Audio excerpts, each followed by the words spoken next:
Hello, everyone. Thank you for joining us today. I'm Diana, a marketing specialist here at Mount Carmel.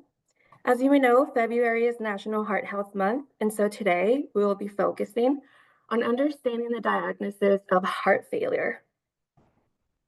Speaking with us today is Dr. Peter Unkovic. Dr. Unkovic is one of our amazing cardiologists who practices at our McNaughton location. He is board certified by the Osteopathic Board of Internal Medicine and completed his advanced heart failure fellowship at OSU Wexner Medical Center. If at any time during the presentation you have a question, please enter it in the Q&A section and we'll save some time at the end to answer them for you. Dr. Unkovic, thank you so much for being here. We're so excited to get to speak with you. The floor is yours.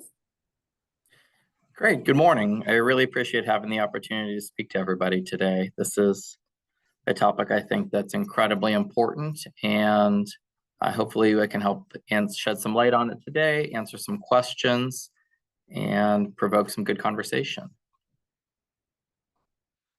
So, as the beginning of the topic says, the most important question, what is heart failure? This is a name that's very scary to a lot of people. This can convey a lot of different emotions. And so we want to start working through, and the biggest thing is, let's start with a definition. What is heart failure? So when someone has heart failure, this is a clinical syndrome that comes through a structural disorder or a functional disorder of the heart. The heart's ability to appropriately fill and pump blood is impaired. So the heart is not appropriately pumping to meet the needs of the body. And there can be multiple different things that can cause this to happen. And those all get lumped under the generalized diagnosis of heart failure, congestive heart failure, CHF. These are some of the different names that all mean the same thing. And that's what this all falls under, this broad category. But again, that's a very large umbrella. And with that, there's a lot of nuance that goes within that diagnosis. And so, as I mentioned, when you hear someone has heart failure, whether it's you, a loved one, another family member, it can bring up lots of different emotions. It can seem very scary. It's confusing. Is my heart failing? Am I dying? How important is this? And this is one of those situations that knowledge is power. And we don't want, having these emotions is normal, but we want to help work through it with you. And that's an important part of your care team, with your cardiologist, the other members that are going to be helping care for you. So today, I'm going to hope to just start this and help to demystify this with some different facts and some anecdotes and knowledge to be able to help you better understand and work with this chronic condition. So some generalized facts, just looking across the United States, and this was most recently compiled last year by the Heart Failure Society of America. Approximately 6.7 million adults in the United States currently carry a diagnosis of heart failure. And this is something that's continuing to rise. As we hit the end of this decade, we're going to be nearly 9 million people in the United States that have heart failure at any given time. And about 1 million people every year are diagnosed with heart failure annually. So this is by no means a rare condition. This is something that's very common. It's one of the top 5 most common conditions that we deal with in the cardiology office. And with this, nearly 1 in 4 people is going to be diagnosed with a form of heart failure in their lifetime. So right now it's at 24% is what has been calculated. And one of the concerning things, and something that also we need to bring extra attention to, is that nowadays the proportion of younger patients that are being diagnosed with heart failure is rising. That this is not just a disease of the elderly. This is not just a disease of the infirmed and people with very advanced medical illnesses. This is something that's happening in younger patients as well as older patients. And for the Medicare age population, it's the #1 most common reason for a hospital admission. And amongst all the population nationwide, it is one of the most common reasons for people to be admitted to the hospital. So one of the first things we get from patients when they get diagnosed with heart failure is, can I be cured of this? Is this something that I'm going to have to live with forever? Is this something that's like an infection that we can take some antibiotics for a few weeks, or other of these conditions that can be curable? Unfortunately, the answer is no. And that's one of the hard parts. But where we look to reframe this is a lifelong chronic medical condition, not unlike many other diseases that we work with. Very few things in medicine truly are curable. This is akin to being diagnosed with diabetes or being diagnosed with high blood pressure or high cholesterol. These are all conditions that we routinely manage, but we're never cured of. You may go on multiple medications to treat high blood pressure. It doesn't mean that you no longer have high blood pressure. It's now just controlled on the medications you have. Heart failure is a very similar condition.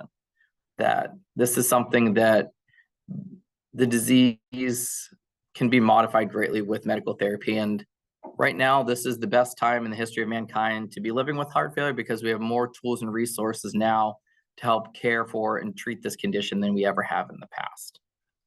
And so the goal with treatment for heart failure is we want to slow progression. We can sometimes, in some cases, reverse some of the damage that's been done. We can improve the heart function. And the most important part of all this is we want people living long, healthy lives. That I don't want people to, when they're diagnosed with this, to think that this is a terminal condition, that they are at imminent risk of dying. This is a long-term medical condition that when managed appropriately, people can live long, healthy lives with the diagnosis of heart failure. So when people are diagnosed, as I mentioned earlier, the term heart failure is a broad umbrella of different conditions. And as we look at it, there's two main subtypes that you may have heard either for yourself or a family member or a loved one. There's some other smaller categories, but we're not going to get into this today. But from a broad standpoint, there's two main types of heart failure. And one of the ways that we stratify this is what percentage of blood every time the heart squeezes is being ejected. This is something we call the ejection fraction. And so the left ventricle is the main pumping chamber of the heart muscle. And that's where we calculate this from. And that's where a lot of the grading will come from as well. And one caveat I have at the bottom of the slide that I want to make people aware is when your heart squeezes, normal is not 100%. Normal is between 50 and 70%.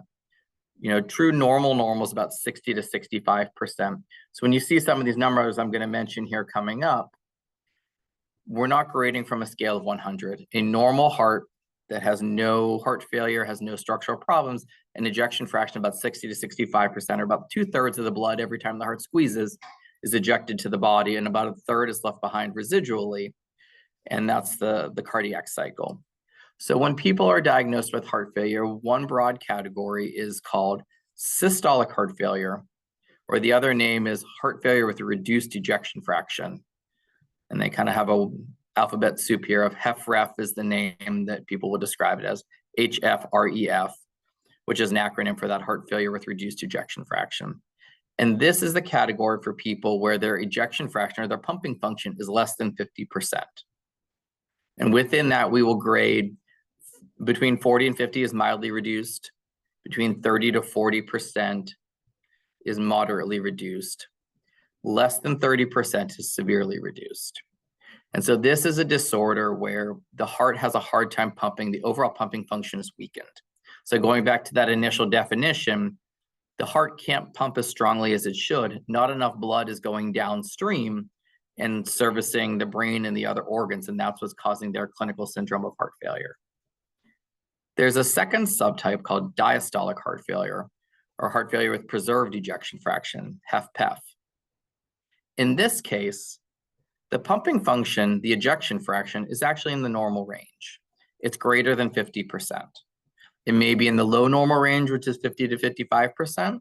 It can be all the way up into the 50s, 60s, 70% ranges.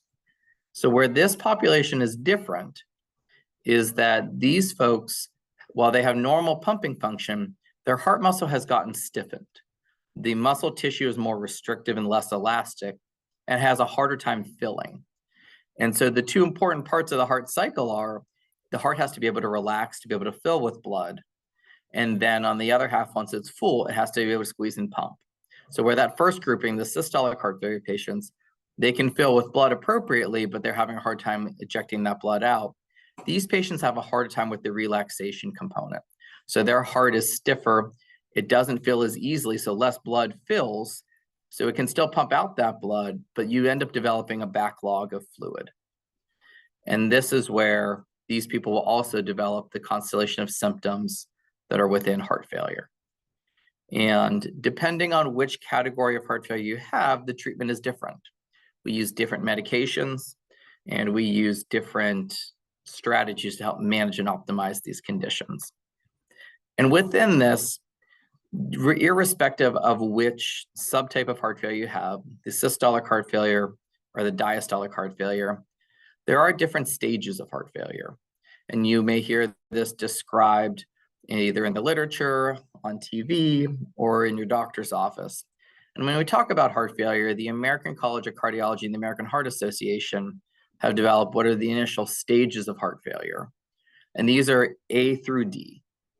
Stage A is people that are at risk of developing heart failure. So these are people that don't have heart failure, they don't have any signs or symptoms of it, but they have the risk factors that we know put them at risk of later in their life developing heart failure. And this is especially important, and this is why when you see your family doctor or other members of your care team, we're so focused on making sure that we're controlling your blood pressure, that we're controlling your cholesterol levels and other things, because if left unchecked, eventually there's downstream consequences where people can develop heart failure. And those are who falls in stage A. Stage B are people who started developing some structural abnormality with their heart, but they don't have any symptoms of heart failure yet. Stage C is where most heart failure patients live. This is the category of patients where you have a structural change. Either the heart muscle has gotten weakened, the heart muscle has gotten stiffened, they're starting to show signs of fluid accumulation, and from that, they're also having the symptoms. So that's stage C. So that is the vast majority of patients that are traditionally described as having heart failure are in that stage C. Stage D is end-stage heart failure. And these are the patients who they have gone through stage C, they're now becoming more symptomatic, their disease is more severe, and these are patients that are starting to approach either end of life or getting to a point where we need to consider what are called cardiac advanced therapies, which is things inclusive of heart transplants, mechanical heart pumps or LVADs, or some other more extreme forms of management for heart failure. We're not going to get into those today. The topic of this conversation is mostly focusing on those patients within stage C heart failure, which is the majority of heart failure that we see. So what are some of the most common causes of heart failure? What leads us into this situation? So the number one in this country is coronary artery disease, so blocked arteries. And this is where if someone has a heart attack, if someone develops blockages, if you're diminishing the blood supply to the heart, or if you have a heart attack, which is where you've had a blockage or you've caused damage to the heart tissue, and if that heart tissue is now no longer viable or scarred, you can get into a situation where that affects the pumping function of the heart muscle. And so that's where one of the ways that we manage this is with things called stents, which are little wire mesh tubes that can be employed or deployed by an interventional cardiologist that opens up the area of blockages, or coronary artery bypass grafting or CABG, which is a bypass surgery. Valvular heart disease can cause this. High blood pressure over time can cause this. There's a lot of genetic and inherited conditions that are either structural abnormalities in the heart muscle or genetically, if the muscle tissue doesn't have the same structural rigidity, you can develop a weakening in the heart muscle over time. Abnormal heart rhythms can cause this, or also known as arrhythmias.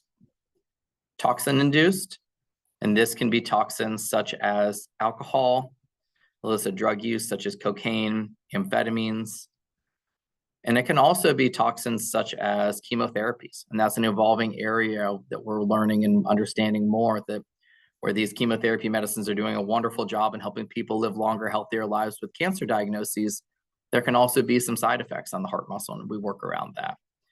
And lastly, pregnancy is a not common but not uncommon condition that can cause heart failure, especially in the younger population, something to be aware of. The risk of this develops over time with multiple pregnancies, but there can be a structural weakening in the heart muscle and a heart failure that's related to pregnancy. So now how do we treat this? I made a comment, when we started talking about the coronary artery disease, is that fixing blocked arteries is one of the most common things that we do. If going to a car analogy, if your fuel injectors are clogged in your engine, you're not going to get good horsepower out of that engine. And so this is one of those situations. Sometimes we need to go in, we need to unblock that, get the full blood flowing into the heart, and we can get good improvement in the heart pumping function. And we look to treat other underlying reversible causes. If this is being driven by a very tight heart valve, a leaky heart valve, if this is being driven by inflammation, if this is being driven by one of those toxin-related causes, you need to treat the underlying root cause, and often the heart muscle will start to rebound appropriately. Another big mainstay is medications. And this is something that most heart patients are going to need to be on medications to treat their heart failure. There's certain device therapies that we use. There's certain types of pacemakers that are appropriate for patients. There are defibrillators. There are special pacers that help to resynchronize the patient's hearts that are out of rhythm. And depending on certain conditions, these can help to actually improve the heart pumping function. Lifestyle changes. This is a very important one. This is one that we all have control over. Trying to maintain a healthy lifestyle, such as maintaining a healthy weight, avoiding tobacco use, trying to eat good, healthy, nutrient-dense foods, maintaining physical activity. These are all crucially important pieces that help to improve your overall heart health and can help to improve your underlying heart failure and cardiomyopathy.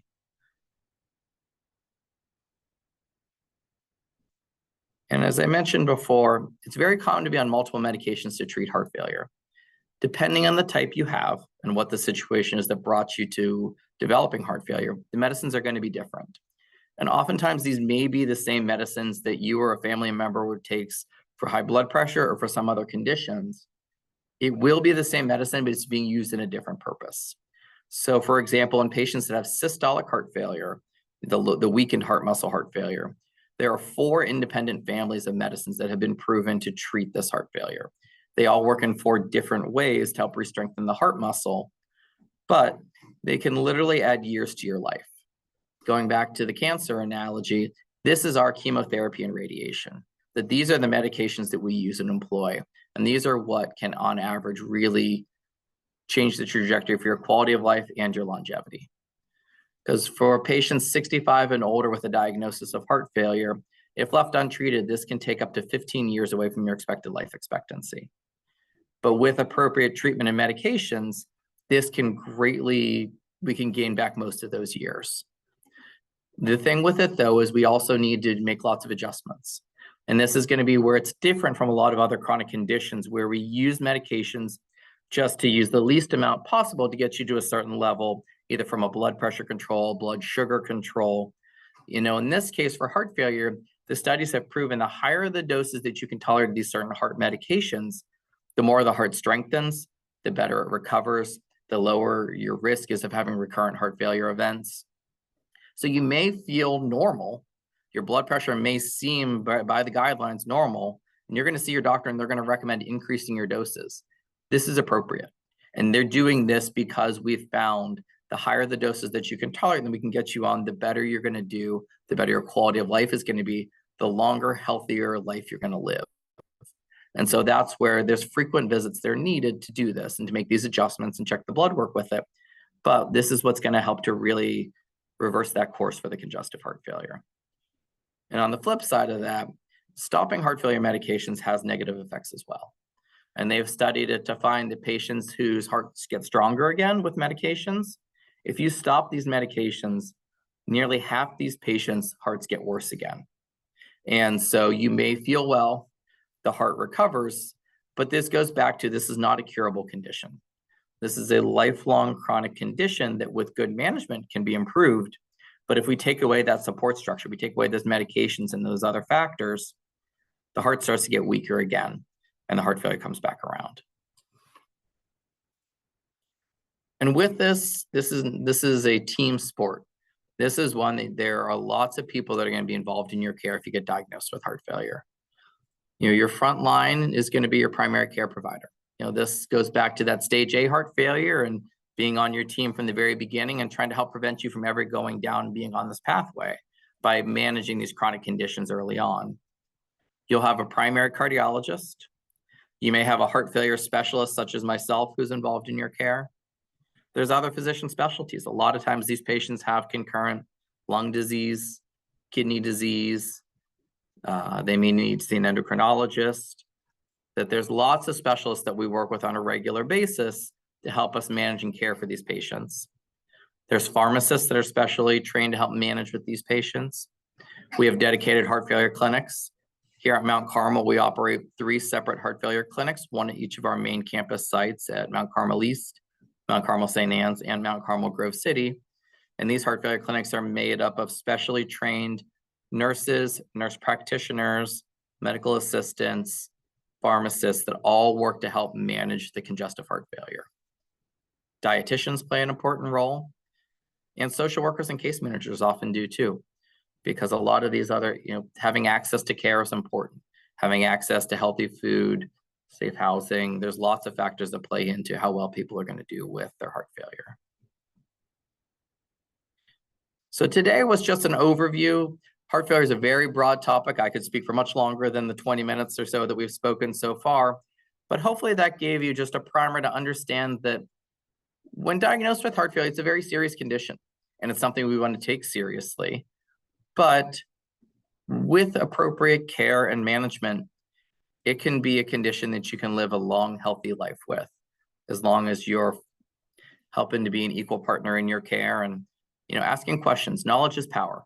That it's one of those, the better informed you can be as a patient, as a caregiver, as a family member, the better that you'll be able to do to help advocate and care for yourself or your family member, and ask the important questions and live that long, healthy life with heart failure. Absolutely. Thank you so much, Dr. Onkovic. We'll go ahead and open the floor for questions.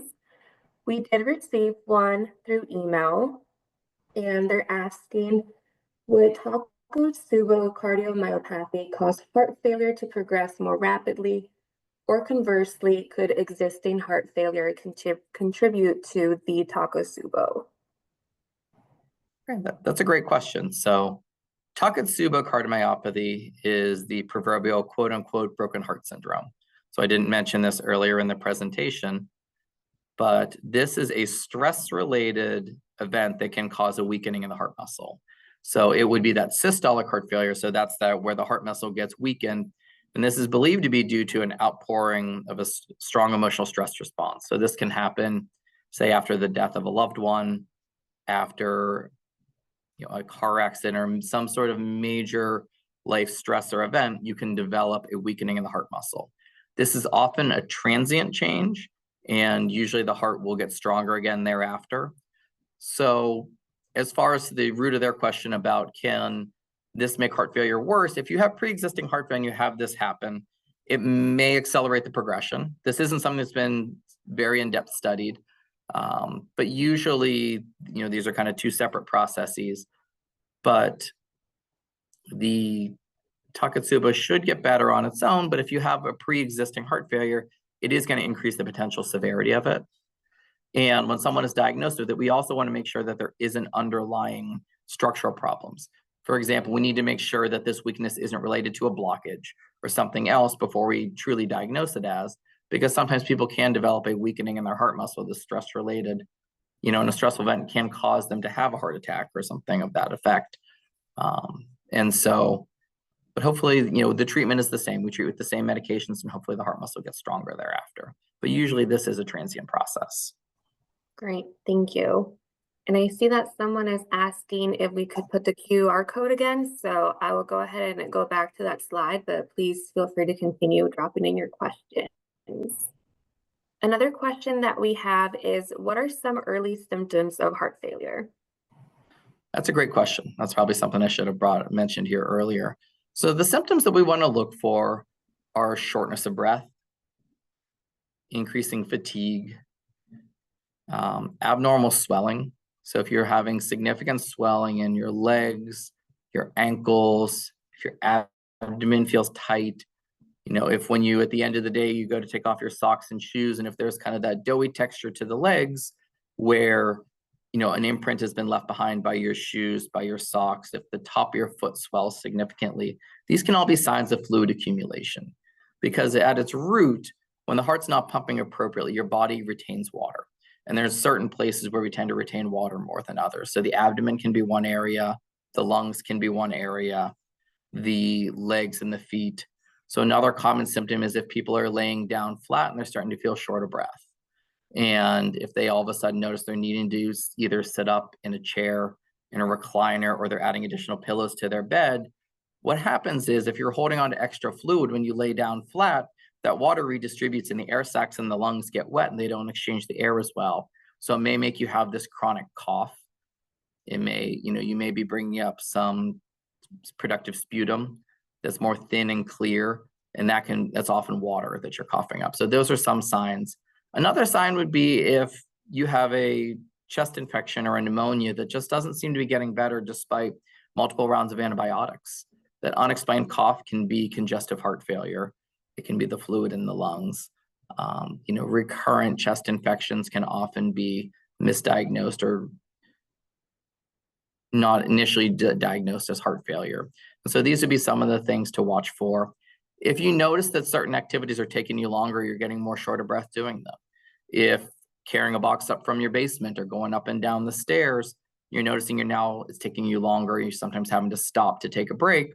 These are warning signs that you may want to talk to your doctor because they can mean different things. They could be a heart failure, but they could also be signs of other serious conditions.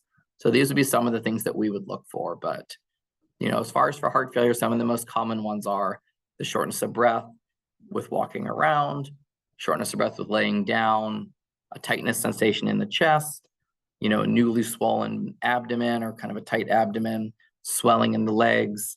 These are some of the main things that we look for that are concerning to us to potentially be heart failure related. Thank you. Someone is asking if you will have access to this to show our families. Yes, you will receive an email within 24 hours with a link to this webinar, and you can also view it on mountcarmelhealth.com. Another question that we have is, what is effect of high thyroid level on heart failure? So that's a good question. So your thyroid can contribute to congestive heart failure. So the thyroid is sort of the motor hormone for the body. And this is a condition where if you have an excess of this, it can cause the heart to beat faster. It can cause the heart to beat stronger than it normally would. And this is when I was mentioning earlier that sometimes heart rhythm conditions can cause heart failure. A common scenario that we see is if the thyroid function is too high, and if the heart is beating quickly, and if it would go into an abnormal heart rhythm, sometimes if the heart's going too long for too fast, it can start to weaken and develop, a type of congestive heart failure. And the good news is often this is something that's treatable when we correct that. And if we bring that hormone level down, oftentimes this can, the heart function can start to normalize. And similarly, if there's too little thyroid hormone in the body, you can develop a form of heart failure from the heart essentially becoming sluggish and too slow from not having enough of that motor hormone, and you can develop a different type of heart failure. Similarly, this is again treatable. And going back to where we need to work with our other specialists, so this is something that will often be managed by an endocrinologist or possibly your family doctor, but having appropriate thyroid levels are very important for optimal heart health. Thank you. Someone is asking, does the woman who has had preeclampsia with each pregnancy need to have more close monitoring of her blood pressure by her primary care provider than just annual visits? I would say yes, that we know if you've had preeclampsia in pregnancy, or if you've had maternal hypertension, you do have an increased lifetime risk of developing hypertension as you continue to get older. And so I do think it would be a good idea to check your blood pressure a couple times a year. Your annual doctor's visit is a good time to check it, but that's one snapshot in time every 12 months.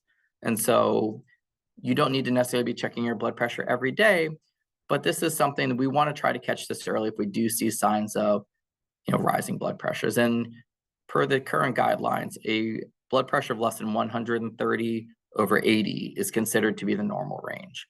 And so if we are finding yourself consistently being above that, this would be a cause to discuss with your family doctor whether or not starting medication may be appropriate for you. Thank you.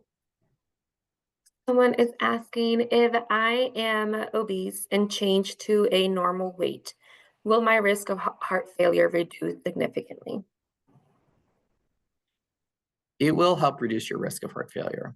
Obesity is a known risk factor for development of heart failure, partially due to primarily having the decreased amount of body tissue for the heart to pump to.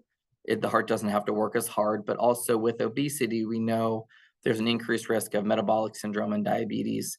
There's an increased risk of hypertension or high blood pressure, high cholesterol levels. There's multiple factors that can play into it that it may not completely diminish your risk of developing heart failure, but it can definitely help to improve and lower your risk of developing heart failure, minimize the effects that this is going to have for you. Are there any supplements you recommend to assist with preventing heart disease? So as of right now, there's no supplements that have been formally studied by the FDA that are approved for heart prevention. So I can't really comment on that, but I would just say in a general sense, I recommend maintaining a healthy, nutrient-dense diet that includes healthy amounts of vitamins, minerals, a balanced diet. That's my stance with that. My cardiologist says I'm in stage 1 of heart failure. How many stages are there? So when I mentioned earlier, there's two situations. There are the stages of heart failure, which is the A, B, C, and D. And the A is the at risk. The B is where you start to have those structural changes but no symptoms. C is the structural changes with symptoms, which is most patients, and D is the end stage. And there's also a symptom related, which is the New York Heart Association classifications, and that's labeled 1, 2, 3, and 4. And when you're labeled as class 1, that is where you don't have any symptoms that limit you in regards to your heart failure. So if they're describing you as a class 1 heart failure patient, my best way I can extrapolate may be that you don't have really any symptoms that are limiting you on a daily basis, that you may have some underlying structural changes, you may have been diagnosed with heart failure, but you're not having any of those active symptoms. Because when you move beyond stage 1, stage 2 is where patients have symptoms with moderate amounts of activity, moderate to strenuous activity. NYHA class 3 is when patients have symptoms with very minimal amounts of activity. And stage 4 is when you have symptoms at rest or you're having other end organ dysfunction. And this is a very subjective grading system, this NYHA class 1 through 4. But the 1 is relatively asymptomatic, stage 4 is symptomatic at rest, and the 2 and the 3 are, as I mentioned, there in the middle. So often people are described as having a letter and a number associated with their heart failure. And this is something that we track in our cardiology office routinely to see how patients are doing between visits and to see whether they're class and their staging. So you'll have an A through D letter and a 1 through 4 number. So my guess would be the class 1 would mean you aren't really having any symptoms that are limiting you or are apparent on a daily basis related to your heart failure, which is great. Our goal is to try to minimize these symptoms. And so we try to get that number as low as possible. So that's a good thing. I know we're running close to time, so we'll limit it to just a few more questions here. Is AFib considered heart failure? That's a good question. So AFib is not directly considered heart failure, but this can be a significant driver of heart failure. So AFib or atrial fibrillation is a heart rhythm condition. And this is where the top and the bottom chambers of the heart are not working in synchrony with each other. They're working independently, and this is a separate electrical problem of the heart muscle. AFib in and of itself can cause patients to develop congestive heart failure. It can also cause patients that have concurrent heart failure to have a worsening of their heart failure because you've lost some of that synchrony. The pumping efficiency of the heart muscle is diminished when you're in atrial fibrillation. And so atrial fibrillation and heart failure are very common conditions that are associated with each other, but they are not one and the same. Is cardiac rehab recommended for heart failure patients? And if so, at what stage? Cardiac rehab is a great option, and it is recommended for heart failure patients. And cardiac rehab is a structured diet and exercise program that we prescribe and is administered through home health agencies and through hospital systems. And this is something that has been proven to help people live longer, healthier lives. To get it covered for the diagnosis of heart failure specifically, the current indications are if someone has an ejection fraction or EF less than 35%, and they've been stable outside of the hospital for at least 6 weeks, then you can be a candidate to be referred to cardiac rehab. And this is something that can definitely help you. I recommend it to a lot of our patients, and we try to get them into cardiac rehab. This is also is often prescribed for patients if they've had a stent placed, if they've had a heart attack, if they've had open heart surgery, or if they've had a valve procedure performed.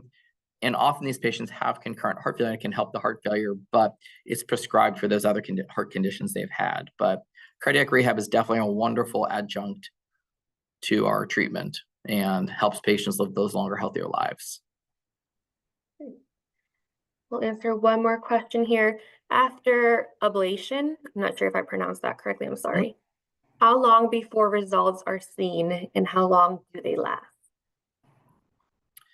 So an ablation is usually related to heart rhythm procedures.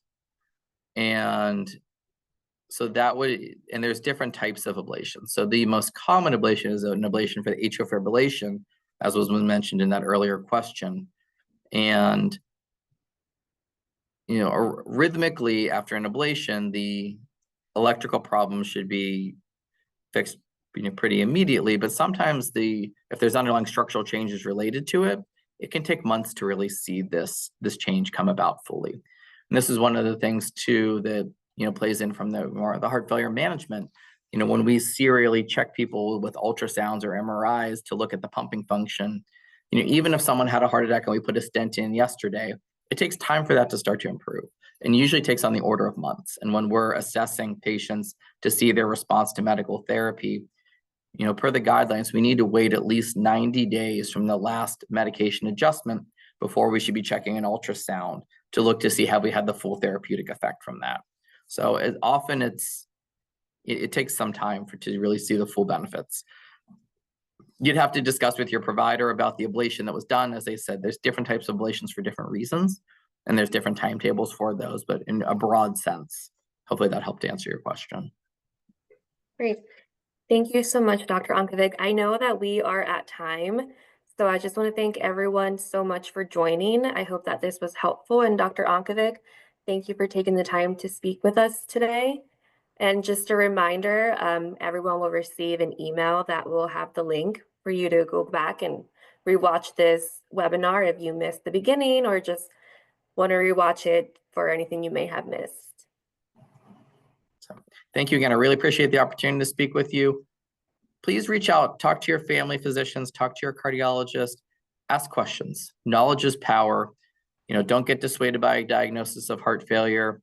This is something that the more you can empower yourself with the knowledge and be actively involved in your care, the better off you and your loved ones are going to be. And enjoy this Happy Heart Month. And there's a movement to not call ourselves heart failure specialists. We want to call it heart function, because we want to focus on the function, not the failure part of it. That we can really help people live long, healthy lives. And hopefully, with your knowledge, you guys are all going to help to continue carrying that message forward here. Absolutely. Well, thanks again, Dr. Unkovic. I hope everyone has a great day and stays warm. Thanks so much. You too. Bye-bye. Bye.